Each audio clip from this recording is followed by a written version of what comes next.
Buenas gente, bienvenido a Brújula Libertaria. Estamos, ¿Cómo estamos, Fernando? estamos con Mati acá, ¿todo bien? Bienvenidos una vez Impecable. más al canal. Antes que nada, dale like, subscribe, todo ese tipo de cosas. Y bueno, sin más preámbulo, hoy volvemos a ver las tesis malditas de compañero de Rulos acá, doctor Matías Calero, vamos a llamarle por su nombre propiamente dicho, y su título que bien merecido lo tiene. Y bueno, de las cinco creo que ya hicimos spoiler alert, esta va a ser una de las más jugosas, aunque todas tienen mucho de qué hablar, que es el hecho de que, bueno, el cobro de impuestos equivale al trabajo forzado. Acá Matías me parece que tiene un trabajo muy poco laborioso para convencer a los liberales, pero al resto del público va a ser bastante polémico llegar a esa conclusión. Pero bueno, estoy seguro que lo va a hacer. Así que no puedo esperar. Matías, adelante. Bueno, Fernando, gracias por la oportunidad. Claro, sí, en efecto, es una tesis, en general todas las tesis malditas, digamos, las cinco tienen como un componente contraintuitivo, podríamos decir, porque justamente por eso son malditas como comentaba en la tesis anterior, ¿no? O sea, son tesis incómodas, revulsivas, y atacan, esta concretamente ataca otra vaca sagrada, que se conecta, digamos, tiene una relación muy íntima con la primera tesis respecto a que el Estado, todo Estado es una organización criminal consolidada, ¿no? Porque en la tesis anterior yo comentaba que, digamos, en esa metáfora, digamos, y en esa explicación del nacimiento de la autoridad política que hace Mancur Olson en Power and Prosperity, digamos, del pasaje del ladrón ocasional, el ladrón nómade,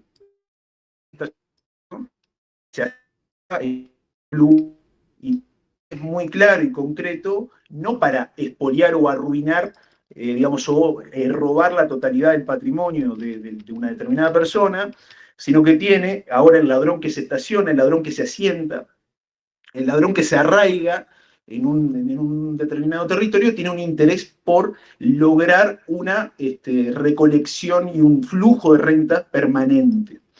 Entonces, el ladrón, el bandido, va a tener también un interés, digamos, para que las personas que van a ser víctimas del expolio tengan además un incentivo para seguir produciendo. O sea, es esta lógica de mantener a la víctima, digamos, produciendo renta, ¿no? Entonces se da una relación entre el bandido y la víctima, una relación mucho más estable. Entonces, al bandido ya no le sirve arruinar a la víctima, ¿no? Entonces, le va a cobrar algo que pasamos a llamar impuestos, ¿no? Entonces, la lógica del Estado como bandido estacionario, digamos, o como crimen, digamos, como criminal organizado, o como organización criminal organizada, es la de cobrarle a aquellas personas sobre las que domina, a aquellas personas sobre las que tiene una ascendencia, cobrarles un tributo, ¿no? Pero cobrarles un tributo en una proporción tal de que no los arruine económicamente, ¿no? Entonces, la lógica del bandido estacionario, a diferencia del bandido o el ladrón nómade, que lo único que quiere es acumular la mayor cantidad de riquezas posible, logrando robarle, digamos, o sustraerle, digamos, coactivamente a la mayor cantidad de personas, la mayor cantidad de renta posible, el bandido estacionario ahora tiene una lógica más planificada, más una lógica de mediano y largo plazo, y entonces, decía Mancur Olson, el ladrón estacionario ahora va a tener interés en, bueno, mejorarle el negocio a la víctima que le paga el tributo, de reforzar su seguridad, ¿para qué? Para que siga la víctima produciendo riqueza, ¿no? Lo que hablábamos, digamos, y lo hemos citado más de una vez en varias columnas de Brújula, esta metáfora de Mujica respecto a que el estado es como la sífilis, digamos, ¿no? Se infecta al paciente, pero no lo mata. Bueno, es exactamente lo que dice Mancur Olson, digamos, de una manera mucho más llana, digamos, y terrenal. O sea, el Estado, como bandido estacionario, se mete, digamos, o sea, utiliza a la víctima como un flujo permanente de renta. Entonces, es un parásito que no lo mata, pero lo va debilitando. Entonces, los impuestos, en la lógica de los estados modernos, que como habíamos hablado en la primera tesis, son organizaciones criminales organizadas, los tributos se transforman en expolios recurrentes, pero con un cierto límite, ¿no? Entonces, hablamos de que existe un límite a la presión fiscal, digamos, Astori, por ejemplo, utilizaba el eufemismo del espacio fiscal, como una especie de eso, de eufemismo para decir, che, no nos da para subir mucho el espolio porque al final va a tener rendimientos decrecientes. Lo que comúnmente, digamos, en la literatura se llama la curva de Laffer, ¿no? Es decir, los impuestos, la curva de los impuestos, o sea, a medida que el Estado va sustrayendo cada vez más impuestos, llega a un punto que toca un techo de productividad y de eficiencia y después empieza a decrecer. Es básicamente esta lógica. Si el Estado le quita demasiados, digamos, demasiada renta o demasiado dinero a los contribuyentes, entre comillas, pongámoslo, de manera tal de que genera un Pagadores de desincentivo en la impuestos. economía, la gente ya no va a trabajar. ¿Perdón? Pagadores de impuestos. Perdón, no te quiero interrumpir.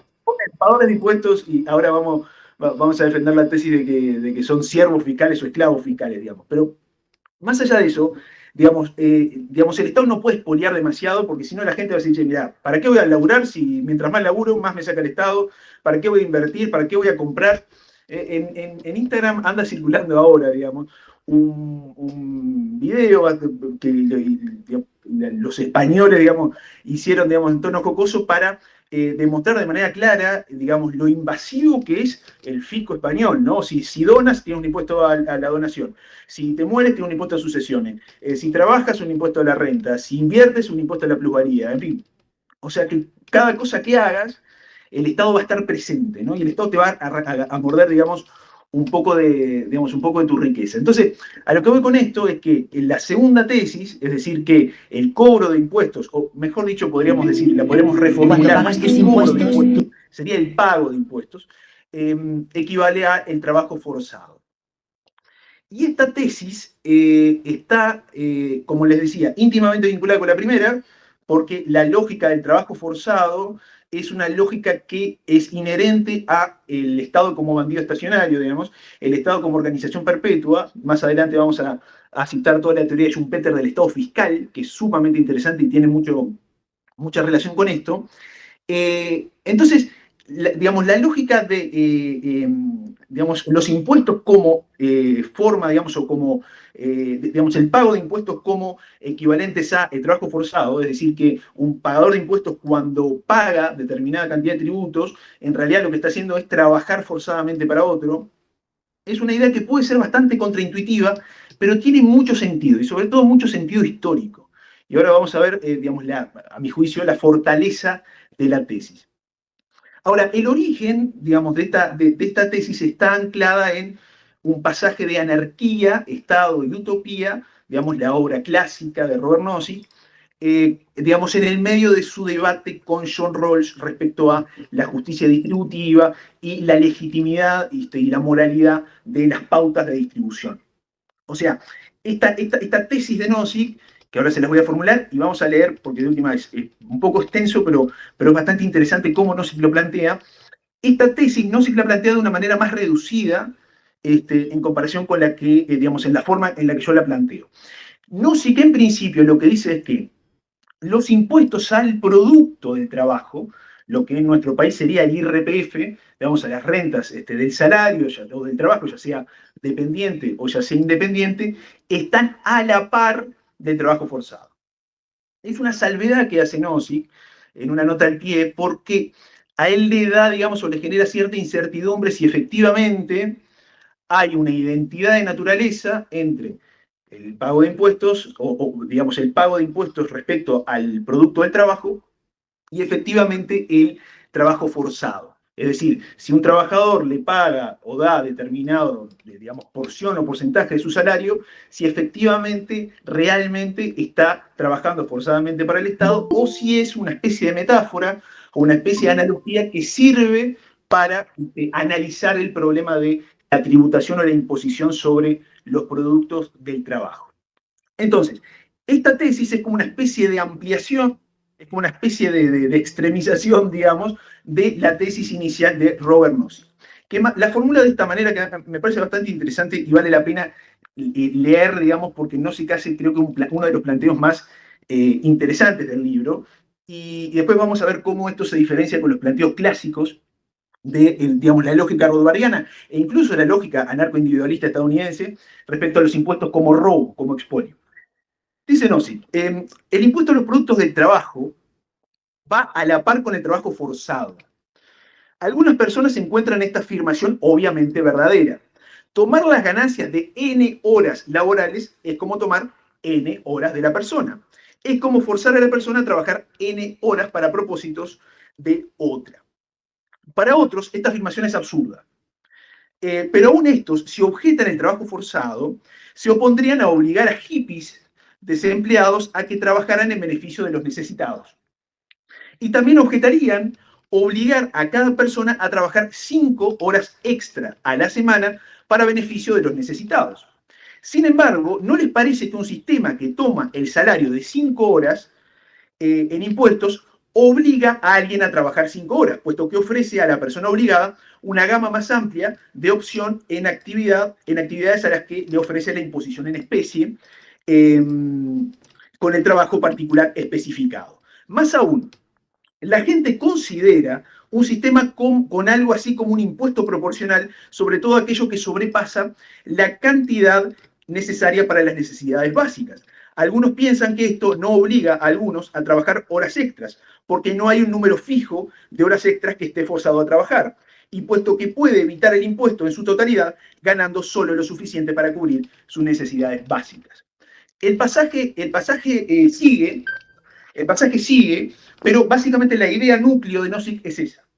Es decir, el producto o el equivalente monetario de N horas de trabajo, digamos que sería el monto del impuesto que el trabajador debería pagar, en realidad supone, digamos, obviamente, tantas horas de trabajo que el Estado recibe no compensadamente por parte de un trabajador. ¿Sí? O sea, esta lógica, que es muy común de los think tanks, digamos, liberales, de entender cuál es Deliberation Day en cada país, digamos, o sea, cuánto es la carga fiscal de los distintos países y cuándo una persona, en definitiva, se libera, digamos, de trabajar para el Estado, o sea, trabajar para pagar impuestos, y puede comenzar a trabajar para sí mismo.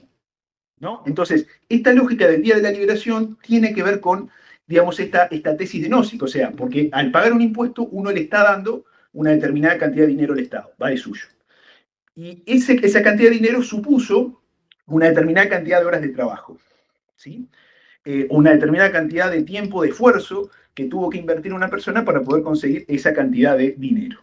Es decir, en una sociedad de mercado, digamos, para poder conseguir una determinada porción de renta, digamos, hay que dar algo a cambio, salvo que haya una sociedad de ángeles sumamente generosa en donde la gente pueda recibir algo sin dar nada a cambio. Pero en principio, y esto es una lógica bien de la escuela de la elección pública, digamos, con Ronald Coase, Buchanan y Gordon Talo, digamos, las rentas en una sociedad pueden ser compensadas o incompensadas. ¿Qué quiere decir eso? O sea, respecto a qué da a cambio el que recibe la renta. O sea, las rentas compensadas son las que circulan en las transacciones comerciales, en las negociaciones mercantiles, o sea, en el mercado. Te doy algo, te pago, pero te pagué porque te di algo a cambio, lógico.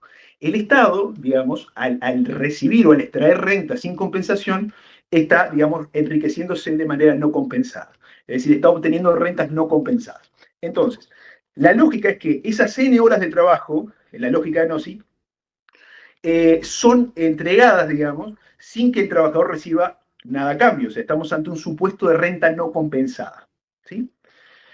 Ahora, es difícil entender a ese producto, ese subrogado, digamos, del esfuerzo o de la actividad llamado salario, como una, digamos, una especie de simulación o una especie de equivalente, digamos, a tantas horas de vida que los individuos le dan al Estado. ¿Qué es lo que dice Nozick? O sea, digamos, nos parecería indigno, nos parecería inmoral que hippies, de manera incompensada, dedicaran tantas horas de su vida o tantas horas de su semana, digamos, para ayudar a los más necesitados. Pero no nos parece mal que un trabajador le dé tanta cantidad de dinero al Estado para que el Estado ayude a los más necesitados. Entonces, acá hay una cuestión que es como que el dinero no deja ver el verdadero problema.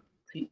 O sea, el dinero tiene, en cierto sentido, utilizando el concepto marxista de fetichismo de la mercancía, hay como una especie de fetichismo de el pagar dinero, el pagar los impuestos en dinero, porque de alguna manera se esconde la verdadera naturaleza.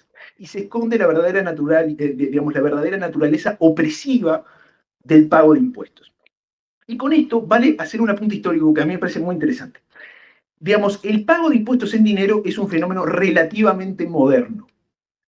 Es decir, la extensión, digamos, o que básicamente cualquier cosa, cualquier actividad puede estar grabada a través digamos, de un impuesto o un tributo, y que ese tributo genere una obligación básicamente dineraria, o sea, el pago de una determinada cantidad de dinero, es algo relativamente nuevo en la historia de la humanidad.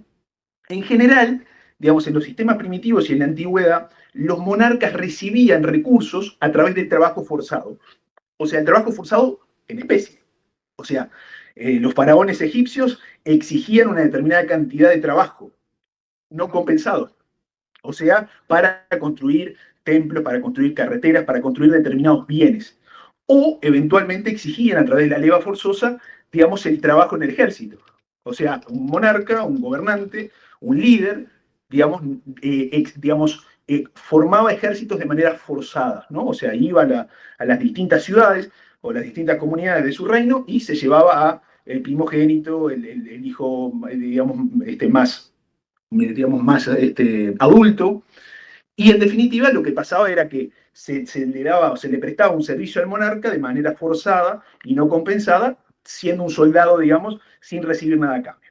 Entonces, digamos, los monarcas podían realizar sus actividades, digamos, a través del trabajo forzado. Entonces ahí, claro, si uno tiene que, por ejemplo, imagínense, si el Estado le diga, no, mire, señor, usted tiene que trabajar, digamos, como los jornales solidarios, pongan, digamos, imagínense, pero sin guita, sin compensación. Imagínense que el Estado le diga, no, no, mire, usted no me pague el IRPF, usted venga a ser como una especie, digamos, de condenado penal a hacer trabajo comunitario, ¿sí?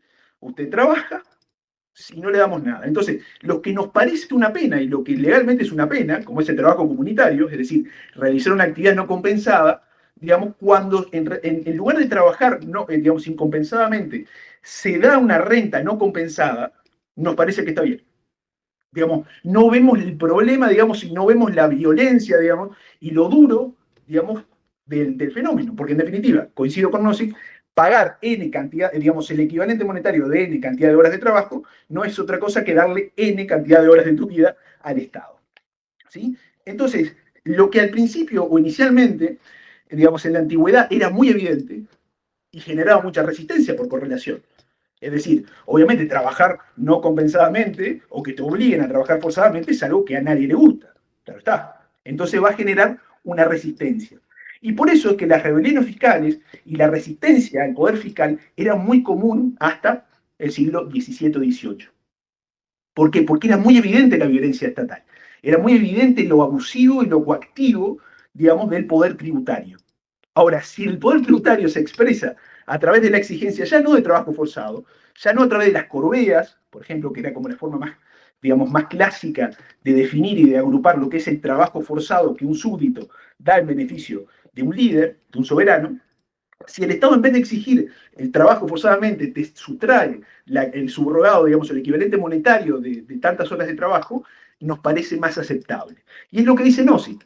¿Por qué nos parece más aceptable? Porque al menos el trabajador o el que tiene que dar ese subrogado monetario de esa determinada cantidad de horas de trabajo puede no trabajar, por ejemplo. Entonces no se verifica el supuesto de hecho que daría lugar a la creación de la obligación. O puede trabajar menos, entonces tendría que pagar menos. Ahora, esta lógica es justamente lo que, en definitiva, sella la ilegitimidad y la inmoralidad del cobro de impuestos. ¿Por qué? Porque, digamos, condenar a una persona a renunciar a un bienestar futuro para no tener que renunciar a una parte de la renta presente, que es lo que pasa con el pago de impuestos. Es decir, una persona que dice, bueno, mira, en realidad en vez de trabajar 8 horas y que le tome saque tanta plata, trabajo 4. Entonces estás renunciando a un bienestar futuro para no tener que pagar una renta actual, una renta no compensada. Eso es inmoral. Eso es inmoral, porque en definitiva estás limitando o estás condicionando la libertad de una persona al ponerlo en una disyuntiva inmoral, injusta, entre vivir peor o tener que resistir un expolio, digamos, de su propiedad, propiedad que legítimamente adquirió. Entonces, este es el dilema moral que plantea Nozick, que yo creo que es mucho más complejo que la lógica rothbardiana, digamos, y spuneriana, de los impuestos como robo. ¿Por qué? Vuelvo a la primera tesis. El Estado es un bandido estacionario.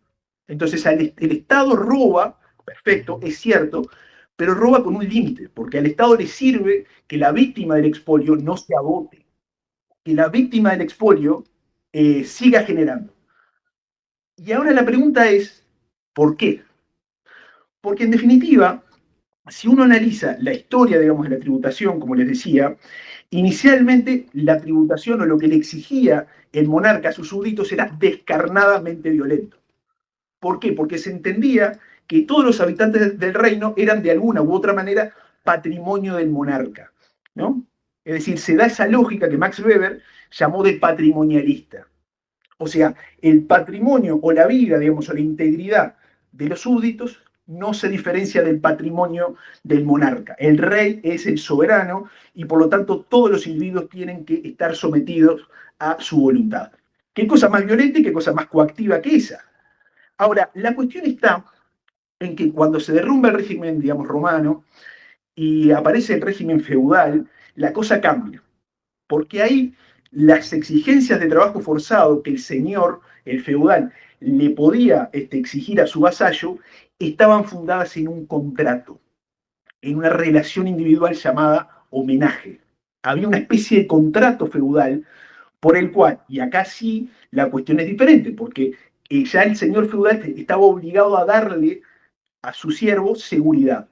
Y a cambio, el siervo estaba obligado a darle una parte de su cosecha o realizar determinados trabajos forzosamente en, digamos, la finca o en el castillo del monarca o del señor feudal. Entonces, la lógica ahí ya es diferente, porque hay una especie de intercambio, por lo menos, un poco más equitativo que en el ejemplo que yo les daba con las corbeas, digamos, o con las exigencias que el monarca hace de trabajo no compensado. Entonces ahí la cuestión sigue siendo la misma, en el sentido de que el tributo que paga el siervo es el trabajo en especie, pero al menos existe alguna compensación. ¿Por qué? Porque el señor feudal no le puede exigir a sus siervos, respecto a los cuales falló sistemáticamente en lo que respecta a brindar servicios de seguridad, que le den una parte de su cosecha. Porque ahí los siervos van a decir, no, momento, esto no es justo, me estás exigiendo algo, pero no cumpliste con tu obligación. Pero la cuestión cambia históricamente cuando aparece el dinero. Es decir, cuando Europa, que en la Edad Media, sobre todo en la Alta Edad Media, se quedó sin dinero,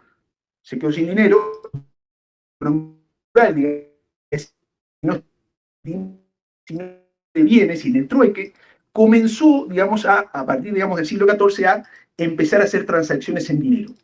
¿Sí? Por la revitalización del comercio, luego de que se domestican los bárbaros, digamos, los vikingos, y el Islam deja de ser una especie de amenaza. Entonces, ahora los siervos empiezan a tener dinero, y es el germen del trabajo asalariado, digamos.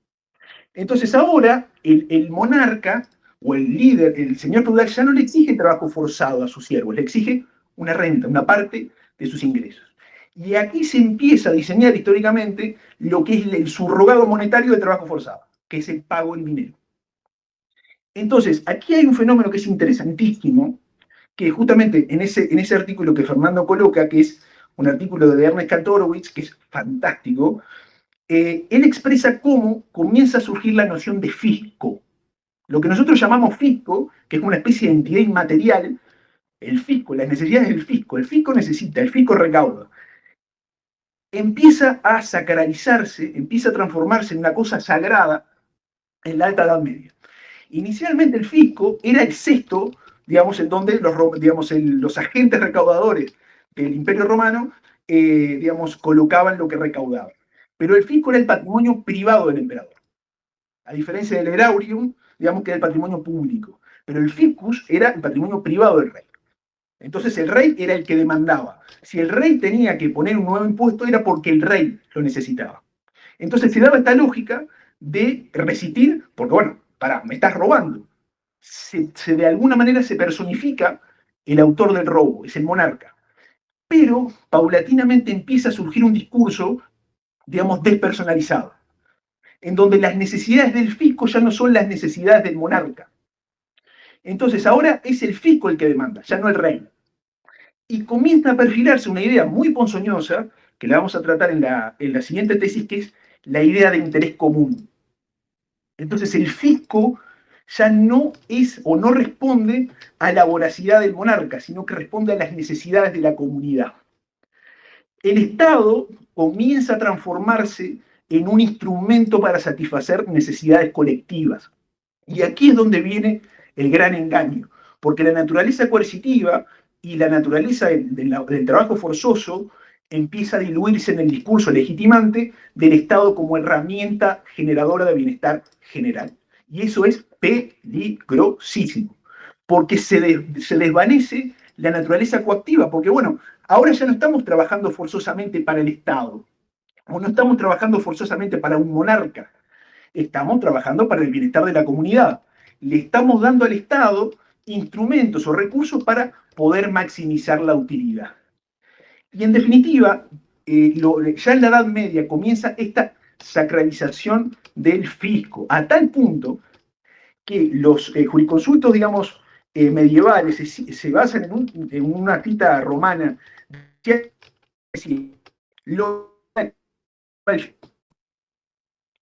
lo que no es de Dios, todo lo que no es de la iglesia es del fisco. O sea, no hay límites, digamos, para el Matías, expolio del fisco. ¿podés repetir esa Sí. frase que no quedó bien? Se cortó. No, que digamos, los jurisconsultos medievales se basan en una frase de Graciano, digamos, un jurisconsulto romano, que decía que lo que no se lleva Cristo, se lo lleva el fisco. Entonces el fisco es como una especie de entidad sagrada, porque no es el monarca, no es el patrimonio de un monarca, es una entidad abstracta, ilimitadamente voraz, ¿sí? Y es el germen de esta noción del fisco, digamos, como un instrumento de generación de bienestar social. Y Schumpeter, Joseph Alois Schumpeter, tiene un artículo fantástico que es La crisis del Estado fiscal.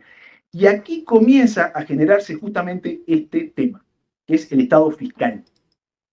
El Estado fiscal es una forma, digamos, de concebir, si se quiere, la sustracción no compensada de rentas, ¿sí? Que es básicamente lo que les vengo comentando. Es como la síntesis conceptual de este proceso histórico. Ya no es el monarca el que exige impuestos para pagar o financiar sus guerras privadas, ¿sí? Ya en realidad son guerras o gastos que se dan en interés de la comunidad, de la república. Entonces se empieza a despersonalizar el pago y el cobro de impuestos. Y esto es fundamental, porque los impuestos ya no te los cobra ni la calle Pou. Los impuestos no te los va a cobrar Yamandu Orsi, te los cobra el Estado, el fisco. Entonces el fisco es como una especie de esa entidad que sobrevuela, que en definitiva el fisco es el Estado. Por eso Schumpeter en este artículo dice, bueno, hablar de Estado fiscal es un pleonasmo, porque los impuestos suponen el Estado, que era lo que les comentaba hace unos minutos. El Estado, como bandido estacionario, necesita un flujo constante y seguro de rentas, y eso lo puede hacer a través de los impuestos, y del cobro de impuestos a través de dinero. ¿Por qué? Porque mientras más funciones tiene el Estado, necesita tener una especie de equivalente general que solamente te lo puede dar el dinero. Porque a través de las prestaciones concretas uno no puede satisfacer todas las necesidades o todo el gasto que el Estado tiene que hacer frente. Si el Estado exige cosechas, por ejemplo, puede alimentar un ejército, pero no puede financiar la diplomacia, por ejemplo. O el Estado, si recolecta, digamos, tantas horas de trabajo forzado para construir digamos, una calle, no puede impulsar la industria. Entonces el dinero, digamos, es lo que permite, como medio general de intercambio, la posibilidad de realizar, digamos, o financiar las tareas cada vez más, digamos, amplias que comienza a tener el Estado. Esto obviamente va de suyo, se materializa en el mercantilismo, se materializa en el colbertismo, se materializa en esta lógica de Luis XIV de fomentar industrias a través del gasto, o sea, una lógica que hace 400 años venimos teniendo, porque el Estado ya actúa como máquina o herramienta, si se quiere, al servicio del interés general. Y esto es uno de los discursos que vienen a legitimar el trabajo forzado. Ya no trabajas forzadamente, estás contribuyendo a la generación de bienestar. Con tus impuestos se financia la salud pública, se financia la educación pública, los versos que siempre estamos acostumbrados a escuchar, y cuando uno hace alguna crítica respecto a, bueno, che, capaz que no se les va la mano. Bueno, pero ¿y las escuelas rurales cómo se van a financiar? Es la misma lógica. Se diluye la naturaleza violenta y coactiva del pago de impuestos, digamos, a través de discursos legitimantes, porque de alguna manera, como decía Cicerón, los impuestos son los tendones del Estado. Pero el tema es que estos tendones están continuamente en funcionamiento. Entonces, el Estado fiscal, en la lógica de Schumpeter, es una máquina de chupar rentas no compensadas permanente. Entonces, eso hace que ya digamos, las cargas fiscales que tenga que afrontar un súbdito ya no sean, digamos, 50 horas de trabajo forzado al año, sino que continuamente va a tener que estar pagando impuestos, ya sea de manera directa o de manera indirecta.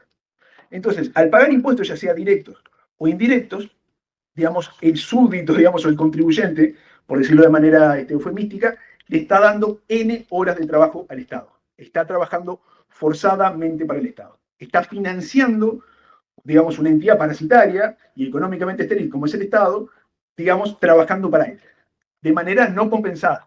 Porque acá la trampa es esta. El Estado te dice, no, un momento, yo te doy, después, y mal, pero te doy. Y no me podés, de alguna manera, justificar el no pago, como si lo podía hacer un siervo feudal, digamos, o medieval, o agarrar, digamos, una horca y rebelarse, si yo no te doy lo que tú quieres. O sea, no te pago los medicamentos de alto costo, no te doy una educación de calidad, no, los impuestos me los tenés que pagar. Sí o sí. Digamos, no podés oponerme lo que en derecho civil se llama la excepción de contrato no cumplido. O sea, el Estado exige, porque como les comentaba hace unas columnas atrás, el propio código, digamos, tributario define los tributos como expresión de poder de imperio. El Estado tiene el garrote y dice, bueno, pagan, ya está. Después te voy a dar algo, pero tengo que financiarme. Los impuestos se transforman en, digamos, un medio autosuficiente. El Estado los necesita sí o sí. Entonces, lo que es evidentemente, digamos, una forma de transformar a todos los ciudadanos, todos los individuos, en siervos, digamos, del Estado, porque el Estado va a estar continuamente exigiéndote un subrogado, digamos, de tu trabajo en dinero, ahora se justifica, digamos, a través de la producción de bienestar y a través de una palabra, un término bastante maldito que es la justicia social o la redistribución. El Estado es como una especie de máquina que continuamente tiene que redistribuir. Y los individuos nos transformamos en engranajes dentro de esa máquina, pero pensamos que consentimos esa sustracción de renta. Que viene con lo que yo les comentaba también en la otra columna, que es ese efecto perverso, digamos que de la Carta Magna de 1215 en adelante, supone el principio de representatividad o el principio de legalidad. O sea, esto que los Founding Fathers expresaron en no taxation without representation, bueno, eso es cianuro. ¿Por qué? Porque, bueno, yo me estoy cobrando impuestos a mí mismo, lo cual es un absurdo. Y esto también es tan ponzoñoso de que, claro, yo no voy a estar trabajando forzadamente. En realidad estoy consintiendo el pago de impuestos. O estoy consintiendo el cobro de impuestos a través de, obviamente, mis representantes. Porque fueron establecidos por ley, en momento. Entonces, digamos, la retórica siempre está, digamos, destinada a evitar ver la verdadera naturaleza del pago de impuestos. Que es, estás trabajando no compensadamente o incompensadamente para un organismo, digamos, una entidad, una banda criminal, si quieren, que vos no consentiste, que vos no contrataste con ella, que no te da bienes de calidad y te limita, obviamente, derechos individuales y además te exige una parte de tu patrimonio. O sea, es evidente que si vas al fondo y quitas todas las capas de retórica y de discursos legitimantes, digamos, del cobro de impuestos, lo que te queda es trabajas incompensadamente para el Estado.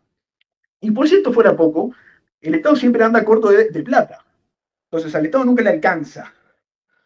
Entonces ahí opera lo que en economía se llama la ley de Wagner, que es que cuando sube, digamos, una partida presupuestaria, cuando hay un aumento del presupuesto, nunca baja.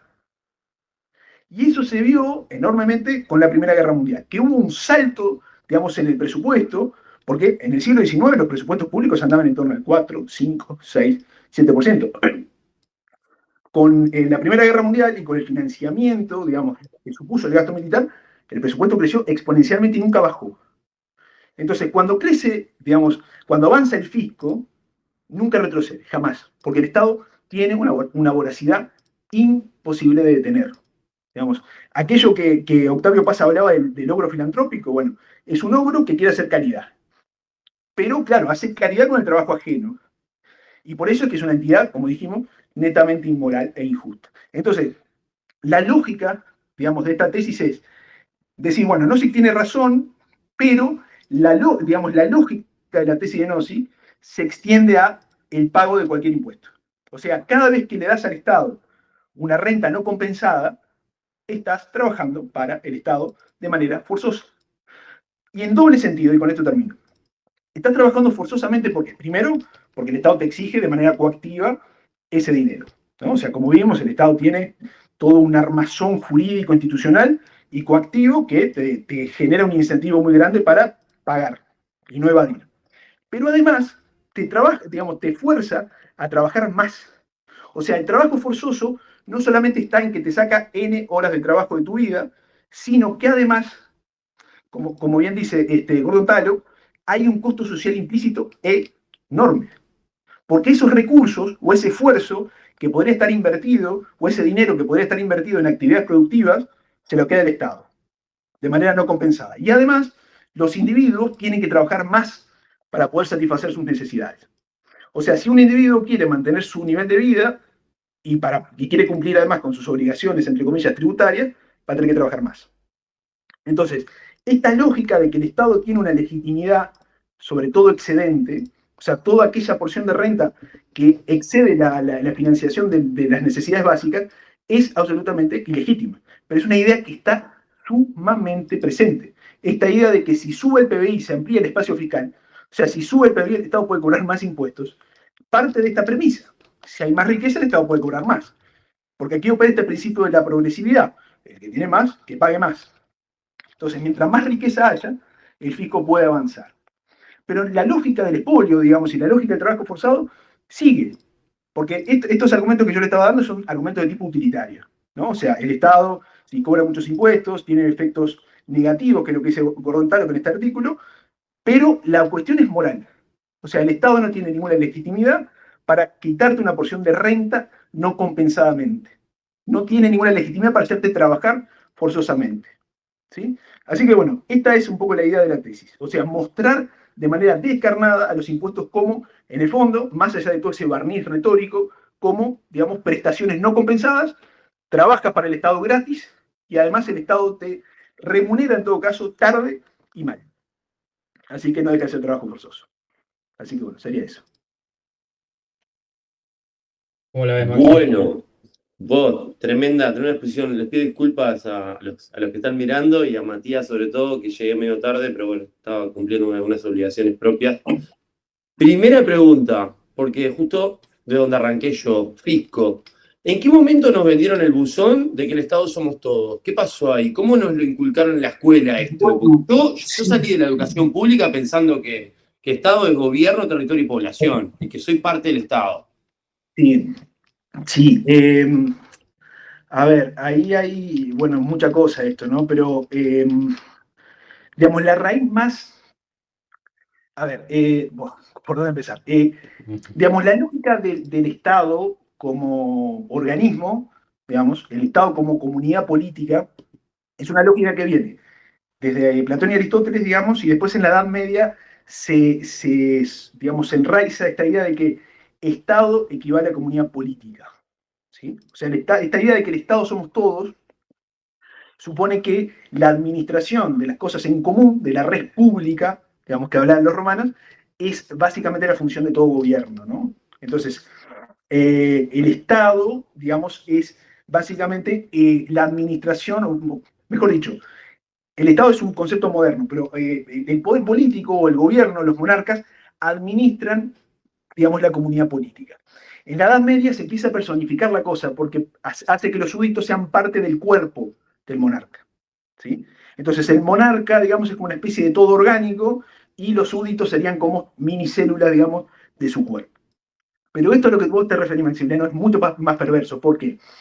Porque cuando el Estado se separa, digamos, de la comunidad política, a través sobre todo, digamos, del pensamiento contractualista, y cuando la comunidad, la sociedad civil, digamos, crea al Estado para, de alguna manera, externalizar las funciones de seguridad, la lógica de Locke, digamos, en el segundo ensayo sobre el gobierno civil, digamos que en vez de utilizar o gastar nuestro tiempo y dinero para defendernos nosotros mismos, tercerizamos, digamos, esas funciones de seguridad, retaseando un poco nuestra libertad y pagando, ¿no? A través de en la creación del gobierno civil.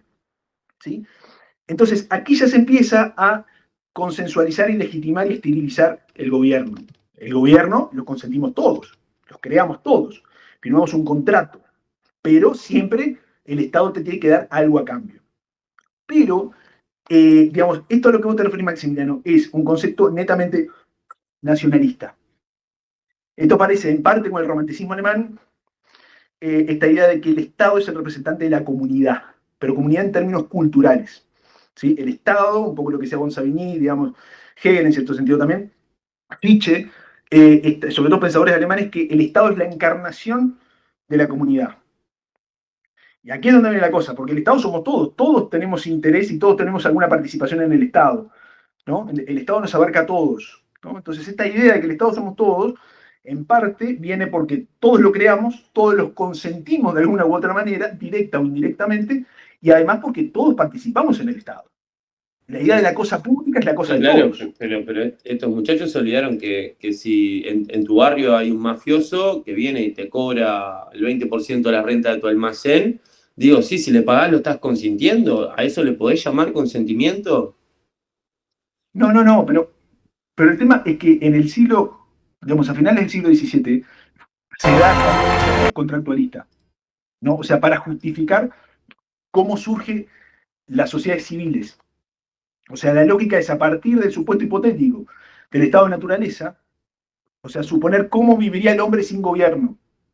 O Ah, sea, sí, claro, sí, sí, sí, el sí. hombre El hombre individual. es el hombre es el lobo. Eso es,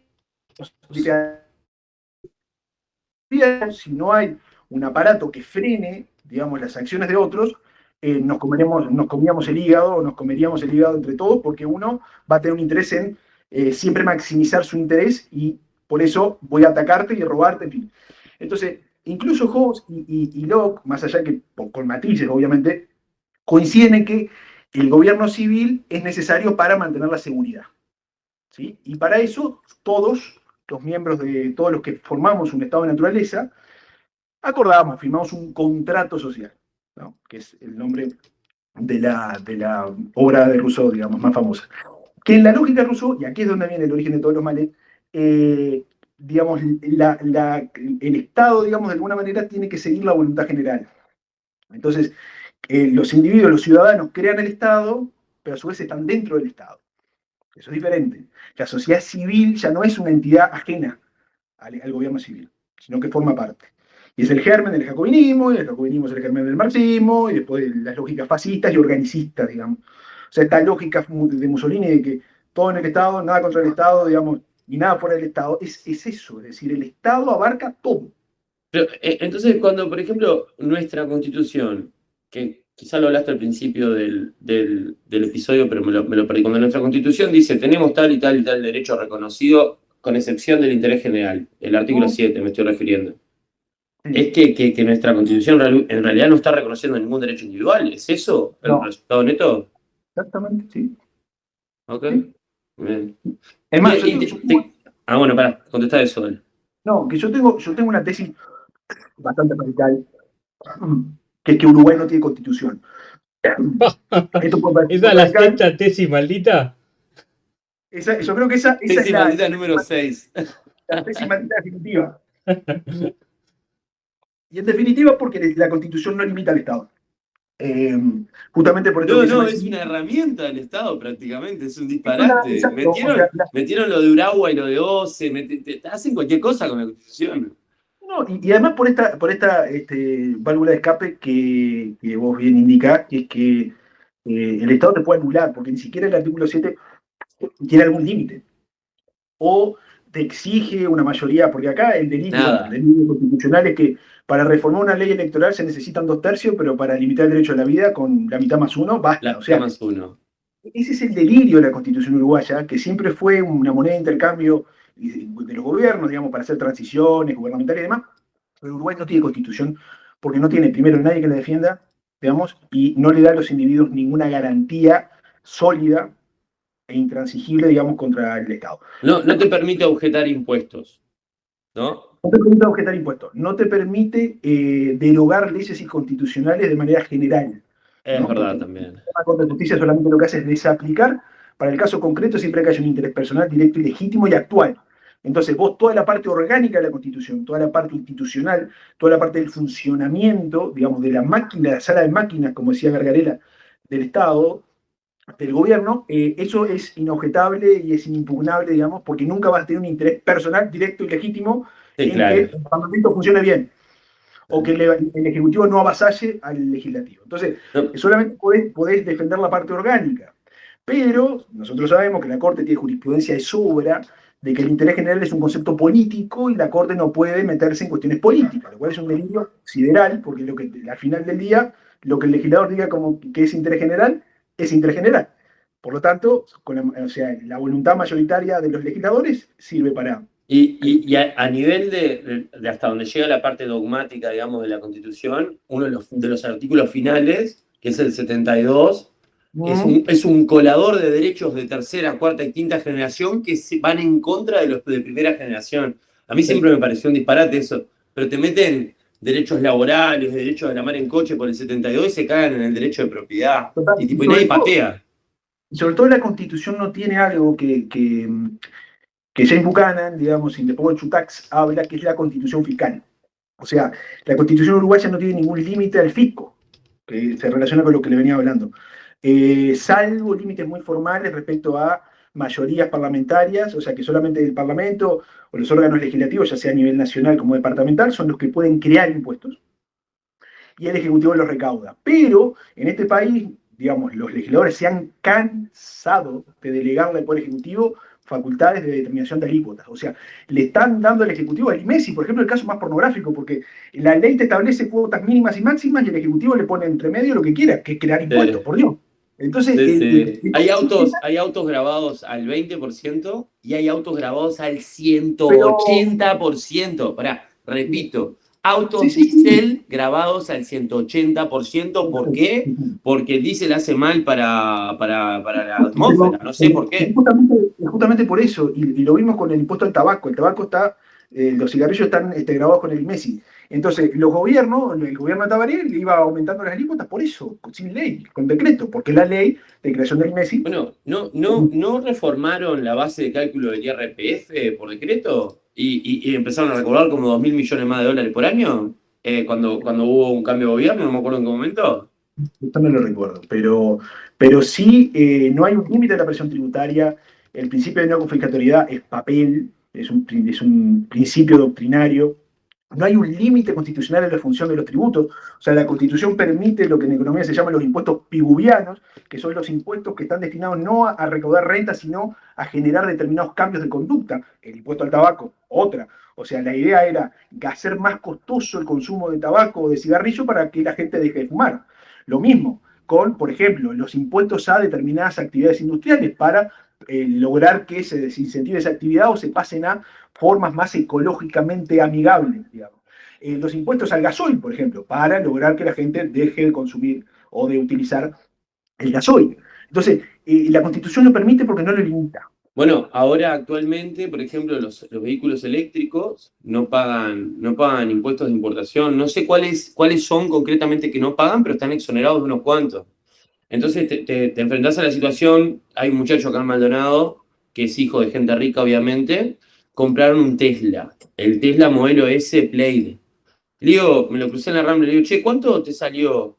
No, $220.000. ¿Y cuánto salía en Estados Unidos? 200.000. Bueno, si vos querés comprar un auto Nafta de, no sé, $25.000, pagando impuestos te quedan 50. Y Sí, eso es un disparate.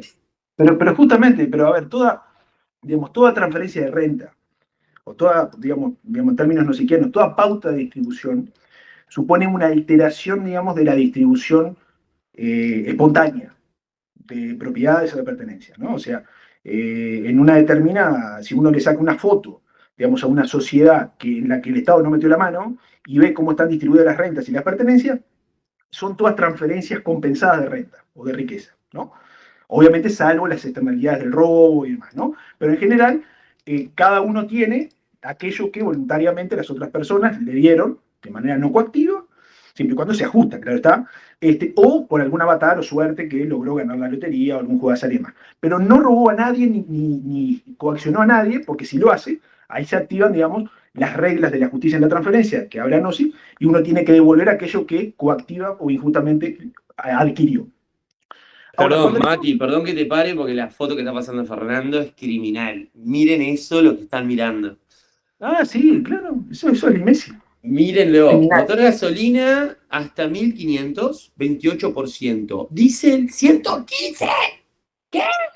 Por eso, ¿Qué es esas son las alícuotas esto? máximas. O sea, la legislación Como del Messi... pero que en Uruguay estamos en el futuro, ya tenemos que ponernos todos eléctricos porque el convenio de París y la concha de tu abuela somos 3 millones negros. ¿Qué es esto? ¿Cómo la todo lo gente no patea por mismo. esto? Y Porque no lo sabe.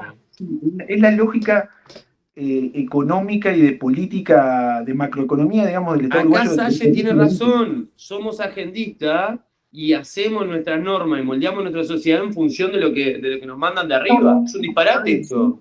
Sí, a ver, sí, no, porque esto es más viejo que esto, es mercantilismo puro, Maximiliano.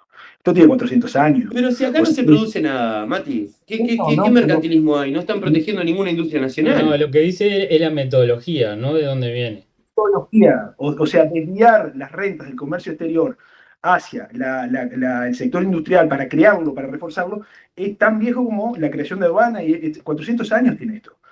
Entonces, en Uruguay han habido siempre dos fuentes de sustracción de renta, el campo y el comercio exterior. Tarifas aduaneras e impuestos a la actividad agropecuaria o meter la mano en la actividad agraria de alguna manera, para fomentar esa ilusión, digamos, bajista del Uruguay polo industrial, el Uruguay industrializado y la mar en coche. Bien cosa colorada, digamos, bien cosa nefasta, digamos, de pensar que en este país se puede producir algo más que vacas y arroz o trigo, digamos, porque lo que es marginalmente eficaz es eso. Te puede producir zapatos para qué. Entonces la lógica es bastante perversa, porque te fomento la industria, te bloqueo el comercio exterior, te hago más caro importar, entonces no te queda otra que comprar más caro adentro. Entonces, la transferencia es nefasta porque el consumidor siempre es el que va a salir perjudicado. Lo que hablamos, No, digamos, no, igual lo hablamos en la tesis anterior. El consumidor ni pelota. Esto afecta a los pobres. Porque qué te juego que si mirás arriba, si vos te vas a comprar un camión Scania diésel para un frigorífico, debe pagar 0% de Messi, no sé. no lo sé. Te El tema es cagan que en Juan Pueblo estas cosas, el tema es vos. que el tema es que el consumidor final no tiene cómo transferir el gravamen. 6% pagan los Sí, camiones. 6% nafta y 34%. A ver, no sabemos cuál es ahí O No, concretamente. sea, esto es según la cilindrada. Pero dale, el dale. consumidor, el consumidor final está trabajando forzadamente para el Estado. ¿Por qué? Porque los otros miembros de la cadena pueden lograr que el miembro siguiente trabaje forzadamente para él. Al delegarle, digamos, o al grabarle o al meterle, digamos, ese tributo en el valor de aquello que va a comprar. Pero el consumidor final es, en definitiva, el que trabaja forzadamente para todos los demás y, en última instancia, para el Estado. Entonces, como no se lo puede delegar, no puede lograr que otro trabaje forzadamente para él, sonó. Tengo una pregunta actual para que lo me eches con el tema. Qué locura lo que está haciendo Milei. Con eso abro la pregunta. Debe ser el primer gobernante en la historia del siglo XXI que realmente se ha propuesto bajar los impuestos y que ya hoy actualmente bajó uno, que es el impuesto país. La verdad, A finales de diciembre sí, pero va a ya no entrar. está cobrando las retenciones. Hay que hacerle un monumento al tipo, ¿eh? Sí, pero Es una esto, a ver, locura. no, yo no sé si es una locura, es lo que le comentaba, digamos, este concepto de Schumpeter, que quizás que no quedó suficientemente desarrollado, pero me parece fundamental, que es el concepto de Estado fiscal. El Estado como, o sea, digamos, Bueno, si usted el se pone tipo es el primer gobernante que salió a decir, que sigue diciendo, estando en el poder, que los impuestos No, son un robo. Que pero no ahora, solo eso, echándolo con lo de fisco. pero no Que solo miren eso, que los estoy robando, está diciendo básicamente. no solo eso, sino que para mí es más importante la tesis que él continuamente defiende, que es que, digamos, no toda necesidad genera un derecho. Esto que es la clave, el ABC del Estado fiscal. Digamos, esta idea de que el presupuesto da para todo. Todos pueden morder una parte del presupuesto nacional, porque todos tienen una necesidad, obviamente, todos tenemos una necesidad, y esta concepción de que el Estado puede cubrir y satisfacer todas las necesidades. O sea, todas las necesidades pueden estar de alguna u otra manera cubiertas con alguna transferencia del Estado. Entonces, es lógico que cada 5 años se den en este país, y en general en Latinoamérica batallas presupuestales, a ver quién hace la demanda presupuestal más interesante. Entonces vienen los maestros queriendo más guita, las feministas pidiendo más guita para política de género. Tenés al sector agroexportador diciendo, che, bueno, necesitamos una ayuda económica por la crisis. Todo sector en este país, toda comunidad, toda asociación de intereses tiene una demanda presupuestal en este país. Todos. La Iglesia Católica digamos, las organizaciones religiosas de por sí quieren mantener la prerrogativa, digamos, el privilegio fiscal y constitucional de que no le cobren determinados impuestos. El sector industrial, otro, que no le paguen tanto o que a su vez le den cierta subvención. Entonces, el presupuesto es un terreno de batalla en donde cada quinquenio siempre estamos discutiendo a ver la sábana para dónde se tira. Y bueno, entonces, la lógica de mi ley es, che, miren, el presupuesto está para, digamos, cubrir o costear funciones básicas del Estado. No está para dar prestaciones ni para generar bienestar, porque en su concepción, claramente, digamos, acertadamente, el bienestar y la riqueza le genera el mercado, no el Estado. Entonces, si vos decís, momento, no hay plata, ese concepto, no hay plata, es decir, existe una restricción presupuestal. El presupuesto no es infinito. Y eso, el mantener, digamos, la restricción presupuestal permite que el gasto público baje y se puedan reducir, digamos, los tributos, digamos, y los ingresos coactivos del Estado. Pero parte de una cuestión filosófica, no es ni una cuestión pragmática, es cómo defines al Estado y dónde pones el límite de las funciones del Estado. Si más o menos, si crees que el Estado es una máquina perpetua de generación de bienestar, vas a tener un presupuesto que continuamente aumenta. ¿Cómo no le han pegado un tiro a este tipo? No se explica, ¿eh? Y... Milei. Sí, claro. Bueno, por algo dejó de viajar en aviones públicos, digamos. O sea, no fue porque... No, es que realmente no se explica. No era porque Sí. simplemente... Ahora me sorprende esta torta que estás mostrando ahora, Fer. 10.2% y Messi. ¡Qué locura! No hay Y nada. yo siempre pensé que este impuesto hay que derogarlo, pero hay que reducir bastante el Estado para sacar ese impuesto. No es tan fácil sacarlo. Si es 10.2%. Vos no participaste en la elaboración del programa de gobierno del PLU. Claramente. No, bueno, por eso, o sea, hay cuestiones propias de técnica presupuestal que vos primero tenés que bajar el gasto y lo que está haciendo mi ley concomitantemente bajar la presión tributaria. Entonces, si vos haces eso, vos bajar los gastos, liberás renta. A través de la disminución de las cargas tributarias, la liberación de renta supone mayor productividad. O sea, no es magia esto. No. Mientras más plata tenga, o sea, esta lógica que Massa, por ejemplo, utilizó mucho, y acá también se utiliza. Y otra cosa, viste que tiene reservas el Banco Central Argentino ahora, ¿no? Si él lleva la inflación a cero, puede liberar el cepo sin un mango. Claro. Sí. Solo los grosos hacen eso. No, pero ¿cómo una cuestión tan teórica, filosófica y digamos, abstracta, como puede ser, abstracta y muy concreta al mismo tiempo, pero cómo puede ser pero una no, teoría... Pero el Estado es tu amigo, Matías. ¿De qué estás hablando? El Estado está para ayudarte. Exacto. Extraña. Es esa concepción. Y esa concepción del Estado fiscal, que como dice Schumpeter, tiene una tensión interna, porque vos en algún momento ya no podés sustraer más guita, pero las necesidades se te mantienen o te crecen. Entonces, si vos no le pones un freno a las demandas fiscales, que ningún político lo quiere hacer porque eso supone perder votos, por eso vos necesitas un demente como Milei que diga, yo, aunque me maten, yo me voy. Pero el déficit fiscal no se negocia. ¿Sabés lo que necesitas? Esto Maquiavelo en El Príncipe hace un reconto de todos los príncipes que llegan al poder, con poder prestado y con poder propio. Sí. Y tú lo que necesitas es que te pase esto que le pasó a Milei, que agarró una Argentina devastada, tenía la tele, no hay mala publicidad, como decía Steve Bannon para Trump, hay solo publicidad, y el tipo aparecía en todos lados, y el kirchnerismo lo infló para bajar a Juntos por el Cambio, y en definitiva llega al poder con todo el poder en él, porque la gente lo quiere a él. Y llegó al poder un tipo que realmente quiere llegar al Estado. La cantidad de factores que se tienen que dar para que ocurra eso es una en un millón, es prácticamente imposible. Pero si Milei hubiese llegado como llegó Macri, con acuerdos, con convenios, que a vos te tengo que dar cargo, a ustedes los tengo que poner en tal lado, no podés reducir el Estado porque tenés que cumplir con quienes te pusieron en el poder para poder mantenerte en el poder y no tener que salir en helicóptero. ¿Está? Entonces, en definitiva, no solo está la cuestión de cómo resolver el tema del Estado, sino que el que te llega a resolver la cuestión tiene que tener poder propio. Y eso es un problema. Porque bien, podés tener poder propio porque entraste a los balazos, o se te da lo de Milei, que es, como te digo, tiene 56% de aprobación a 11 meses de gestión. Jamás en la historia de la humanidad pasó esto. Ningún presidente mantuvo ese índice de aprobación. Es una locura. No solo, Maximiliano, tener poder propio, sino creo no tener miedo en perderlo. Eso, Y eso es eso. una cuestión no menor, porque el tipo, si pierde las internas o le dan un golpe de Estado, se tiene que ir, se va. Pero dice, yo vengo a cumplir esto.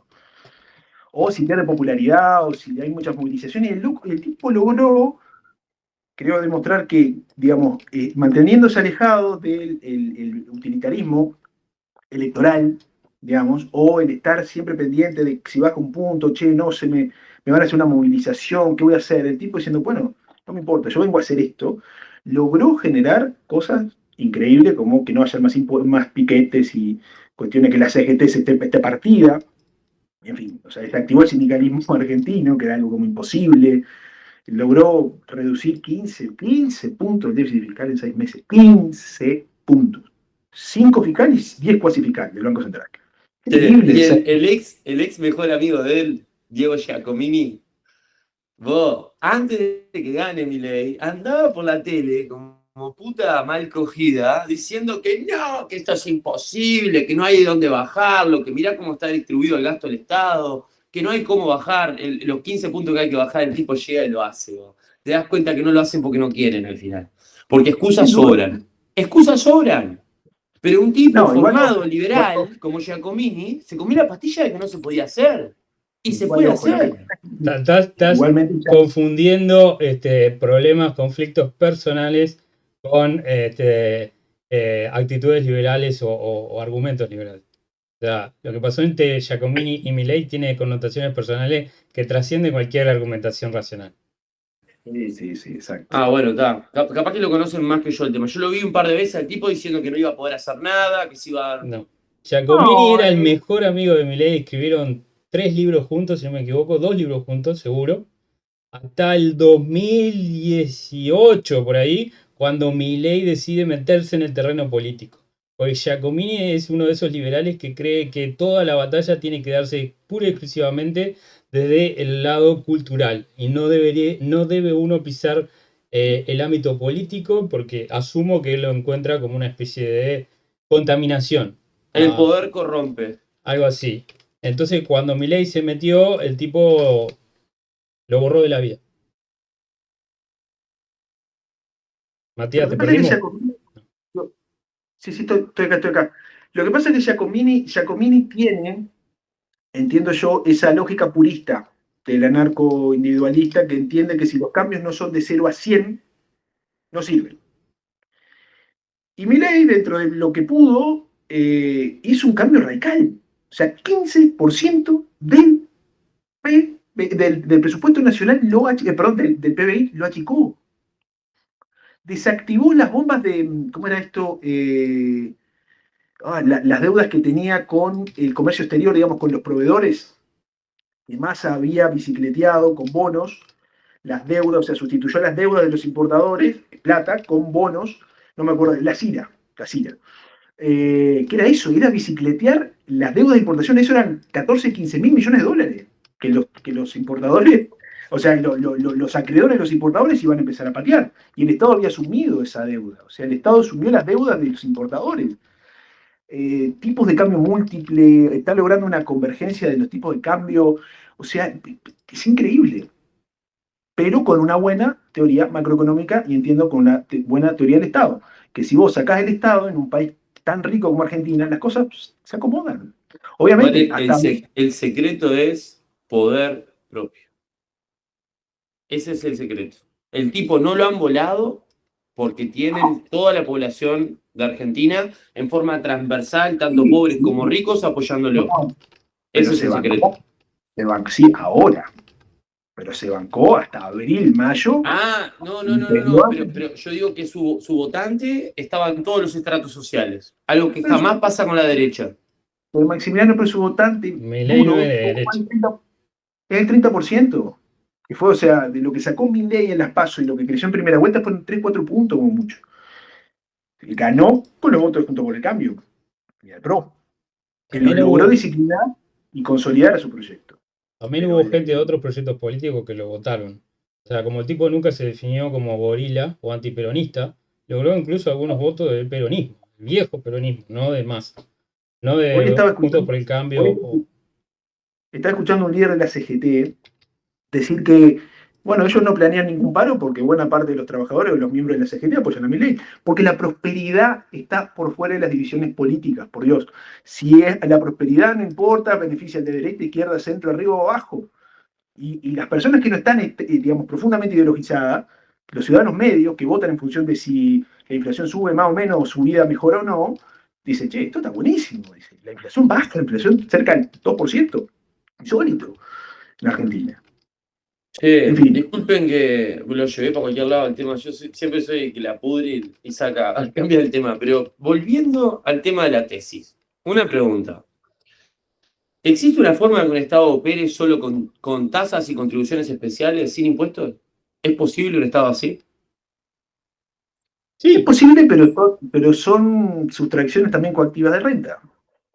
Bueno, pero tendrían que hacer un esfuerzo mucho mayor para justificar el impuesto, que es Sin en duda, definitiva lo que uno quiere. a ver, las tasas y las contribuciones especiales son tributos que le demandan al Estado dar algo. Bueno, Exacto, es por un eso te servicio. digo, por eso te digo. Pero el servicio se impone, el servicio no es voluntario, el servicio no responde a una necesidad legítima o genuina, sino que el Estado crea su propia necesidad. Entonces, nada, o sea, sí, sí es posible, pero el Estado nunca va a alargar el recurso de los impuestos, que como no tiene ningún requisito, digamos, para existir, basta con que el Estado diga necesito, quiero, punto. Por eso es poder de imperio.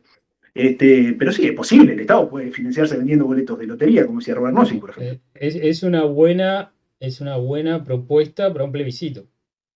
Ah, sí, claro. Poner a Sí, nivel de constitución que todo impuesto tiene que ser una tasa. no, pero igual es una engaña pichanga. No, El Estado te puede poner hechos generadores de la tasa un servicio bueno, que responde a la capacidad contributiva. Es una Pero, dificultad a ver, adicional a la tarea de robarnos que tienen los políticos. sí, pero Cualquier pi- el Estado por ley te crea un servicio de obtención coactiva. Por lo menos, si hay una tasa, no pueden usar la plata que yo a pago ver, para primaria o en los impuestos generales para pagar ese servicio. Pero, Porque la tasa es la, vinculante. bueno, sí, pero primaria no es una tasa, es un impuesto. Sí, ya sé que es un impuesto. Sí, Pero yo te digo, en la propuesta que vos haces de generar sí. una tasa, por lo menos lo que garantizás es que para pagar esos gastos de ese servicio que ellos inventaron, solamente pueden usar esa plata y no pueden usar como usan muchas Bueno, veces sí, estaría bueno que pudiera estar ante... restringido el dinero que adquieren, que no. Porque, ¿qué pasa? A mí una de las cosas que me calientan en Uruguay, que lo hablamos también en la tesis anterior, el tema de la liberación fiscal, pero hay cosas que no te meten ahí. El sobrecargo que pagamos de luz, el sobrecargo que pagamos de agua, el sobrecargo que pagamos de otros servicios y otras boludeces que lo vuelcan a renta general y no te dicen nada. Seguramente hasta de plata de la nafta que pagamos vuelquen a rentas generales para cubrir, para tapar agujeros. Pero, o sea, yo la única solución que le veo, digo, utilizando la Constitución como le gusta usar a los zurdos la Constitución, es que haya un artículo que diga que la tasa general fiscal en la suma no. de todos los impuestos, todas las tasas y todas las contribuciones especiales no pueda superar X monto. Y le decís, Bueno, bueno, 25%, este es tu tamaño, macho, acomodate como quieras. 25% y año a año presento mi declaración jurada y si entre IVA, IRPF y Messi, la concha de tu abuela, me cobraste más de 25%, me devolves. Chao. Vos cobrás de más, pero año a año yo te puedo forzar a que me devuelvas. Y eso me parecería justo. sí, eso es posible. Ojo, el Porque 25% es un estado grande. Grande, en serio, loco. el tema igualmente ahí tiene el mismo problema que cómo la tornas efectiva. De esta manera, con declaraciones juradas anuales. Una ley Eso, que te cobra lo que compromete. quieras todo el año. Yo después voy y me devolvés. No, vos necesitas la otra pata que es reforzar el sistema de control de constitucionalidad y lograr que Y las bueno, leyes, pero sobre eso lo has propuesto hace años. Vos, un tribunal de constitucionalidad, otro aparte de la Suprema Corte de Justicia. Chau. pero está bien, pero en la Constitución hay un artículo que te establece que las juntas departamentales no pueden aprobar presupuestos deficitarios. ¿Los aprueban? Sí. Lo droga. Que lo hacen igual. Claro. Exacto, exacto. Y la única acción que se puede realizar, que la Corte toma respecto a los gobiernos, la materia departamental, son las acciones de lesión de autonomía, que Bueno, son los propios gobiernos que la inician. Una restricción que tendrían que tener los estados, que no la tiene ninguno que yo sepa, es que el gobierno no se pueda endeudar para futuros periodos, que no sabe si va a seguir gobernando. Es un disparate eso. Viene un gobierno y te endeuda por 20 años, endeuda a mis hijos que no han nacido. ¿De qué estamos hablando? Hay cosas que son incoherentes. Está bien, 40% del Estado, está bien, pero hay cosas que no deberíamos tolerar y a la gente le chupa un huevo. Bueno, pero es lo que te comentaba. Uruguay no tiene ni una constitución fiscal ni una constitución. O sea, no tiene algo que realmente constriña, limite, achique o sea una cortapisa seria y eficaz para la acción del Estado, la visión de libertades o la voracidad fiscal. No tenemos constitución, aspectos prácticos. Y ahí se ven en estas cosas. Así que bueno, en fin, en conclusión, muchachos, somos siervos fiscales, trabajamos forzadamente para el Estado nos da poco mal y además no nos permiten dejar de ser por lo menos un poquito menos siervos porque no nos permiten, digamos, la propia Constitución no nos permite derogar a través de un referéndum aquellas cargas fiscales que supuestamente nosotros a través de nuestros representantes consentimos, lo cual es un delirio. Pero bueno, lo que queda, muchachos, es trabajar para el Estado. ¿Ya? Y hasta que no empecemos como ciudadanos a votar o a preferir a aquellos candidatos que no nos venden espejitos de colores, esto no va a cambiar. El incentivo de los políticos para generar gasto y propuestas y plata está porque los ciudadanos avalamos esto. Fer, nos anotamos en Uruguay Concursa, entonces esa es la conclusión de la tesis, ¿no? Para el trabajo hacer por nosotros sea para nosotros. Esto hay que trabajar directamente, ¿no? Vamos a blanquear la cosa. O me voy a militar a algún lado.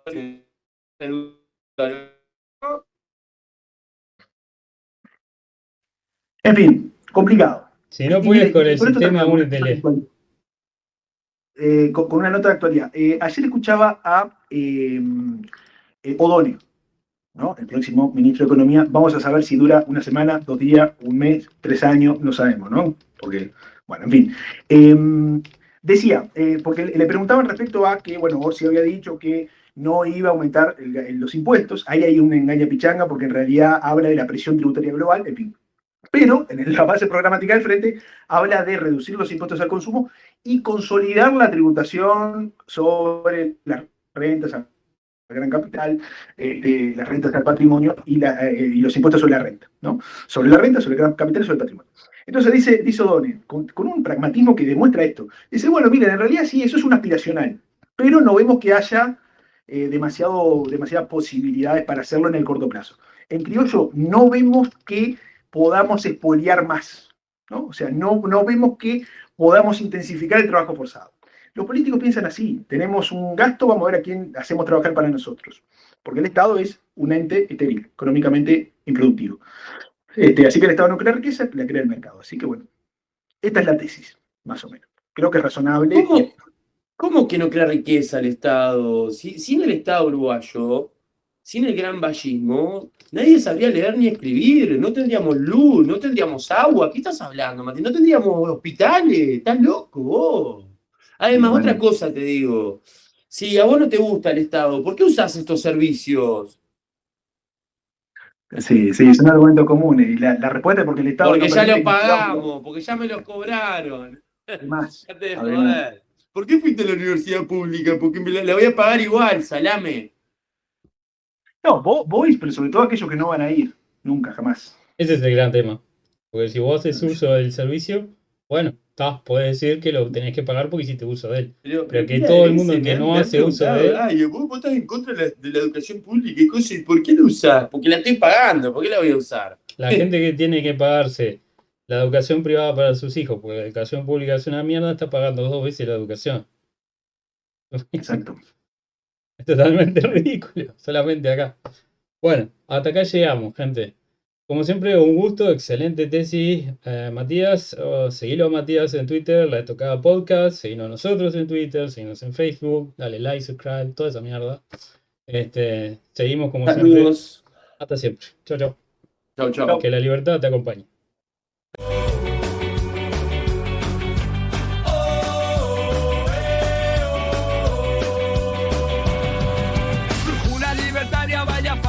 ganado. Te hallamos en YouTuber, un canal recomendado. La Murga trae sátiras a jugar y a desbordar. Con vídeos e ideas, un